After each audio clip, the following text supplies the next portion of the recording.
నమస్తే ఫ్రెండ్స్. నేను మీ doctor Kanchana Lakshmi. Care herbs Ayurveda clinic Panjagutta. ఈరోజు మన వీడియోలో క్రాక్డ్ ఫీట్ అంటే కాళ్ళలో వచ్చేటువంటి పగుళ్ళ సమస్య గురించి, దాంట్లో అందుబాటులో ఉండేటువంటి ఆయుర్వేద చికిత్సలు మరియు హోమ్ రెమెడీస్ గురించి తెలుసుకుందాం. ఈ క్రాక్డ్ ఫీట్ అనేది ఆయుర్వేదంలో మనకు పాద దారి అనే పేరుతో పిలవడం జరుగుతుంది. పాదం అంటే ఫుట్ అని, దారి అంటే లేదా దారణం. దీన్ని క్రాకింగ్ అనే పేరుతో పాదదారిగా క్షుద్ర రోగాల్లో ఈ యొక్క క్రాక్డ్ ఫీట్‌ని వర్ణించడం జరిగింది. ఈ క్రాక్డ్ ఫీట్ అనేవి డీప్ ఫిషర్స్ లాగా అంటే లోతుగా కట్ అయిపోయి చాలా ఎక్కువగా మనకు ఆడవాళ్ళలో ఎక్కువ మనం చూస్తూ ఉంటాం. అయితే ఎవరైతే రోజు కిచెన్ వర్క్ లేదా హౌస్ హోల్డ్ వర్క్ చేసేవాళ్ళు, గార్డెనింగ్ రెగ్యులర్‌గా చేసేవాళ్ళు, బేర్ ఫుట్ అంటే చెప్పులు లేకుండా నడవడం అంటే రోజువారీ పనులు చేసేవాళ్ళు ఎవరైతే చెప్పులు లేకుండా నడుస్తారో వాళ్ళలో ఈ యొక్క సమస్య అనేది ఎక్కువగా చూస్తూ ఉంటాం.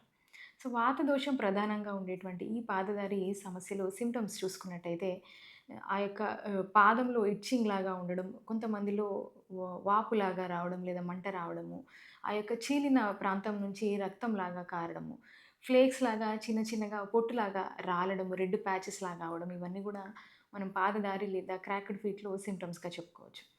ఎవరైతే దీన్ని పట్టించుకోకుండా కొంతమంది వదిలేస్తారో వాళ్ళలో ఎప్పుడైనా ఇన్ఫెక్షన్‌కి గురైనప్పుడు అక్కడ సెల్యులైటిస్ అనేటువంటి ఇబ్బంది రావడం అనేది చూస్తూ ఉన్నాం. మరియు ఇంకా డయాబెటిక్ కండిషన్స్‌లో ఎవరైతే డయాబెటిక్ పేషెంట్స్ ఉంటారో వాళ్ళకు డయాబెటిక్ ఫుట్ అనేటువంటి కండిషన్ కూడా ఈ యొక్క క్రాక్డ్ ఫీట్‌ని మనము పట్టించుకోకుండా లేదా చికిత్స తీసుకోకుండా వదిలేయడం వల్ల ఇవి కనిపించేటువంటి అవకాశాలు ఎక్కువగా ఉంటాయి.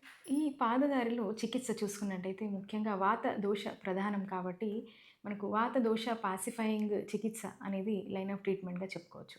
సో, మొదటిగా లోకల్‌గా ఓలియేషన్ అంటాం. లోకల్‌గా మనకు స్నేహనం అప్లై చేసుకోవడం లేదా మెడికేటెడ్ ఆయిల్స్‌ని గానీ, ఘీ గానీ అప్లై చేసుకోవడం.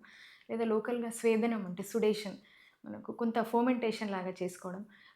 ఆయుర్వేదిక్ క్రీమ్స్ లేదా హెర్బల్ క్రీమ్స్ లేపనంలాగా చేసుకోవడం. కొన్ని రకాల మాయిశ్చరైజర్స్ అప్లై చేసుకోవడం అనేది దీనికి లైన్ ఆఫ్ ట్రీట్మెంట్‌గా చెప్పుకోవచ్చు.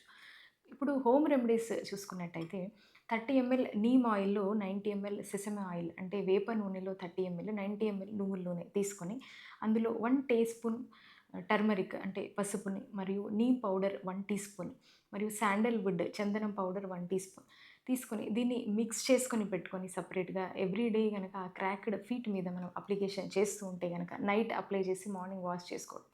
ఇట్లా రెగ్యులర్‌గా చేస్తూ ఉంటే గనక మనకు క్రాక్డ్ ఫీట్ అనేది కంప్లీట్‌గా తగ్గిపోతుంది.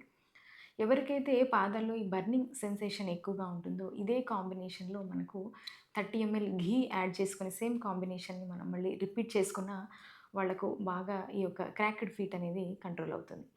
ఇదే కాకుండా ఎవరికైతే బర్నింగ్ ఉంటుందో ఎక్స్‌క్లూజివ్‌గా వాళ్ళు 1 కప్ ఆఫ్ ఘీలో మనకు 2 స్పూన్స్ టర్మరిక్ పౌడర్‌ని కలుపుకొని పేస్ట్ లాగా చేసుకొని అది ఎవ్రీ డే గనక అప్లై చేసుకుంటూ ఉన్నా గూడా ఈ యొక్క క్రాక్డ్ ఫీట్ అనేది బాగా తగ్గుతూ ఉంటుంది.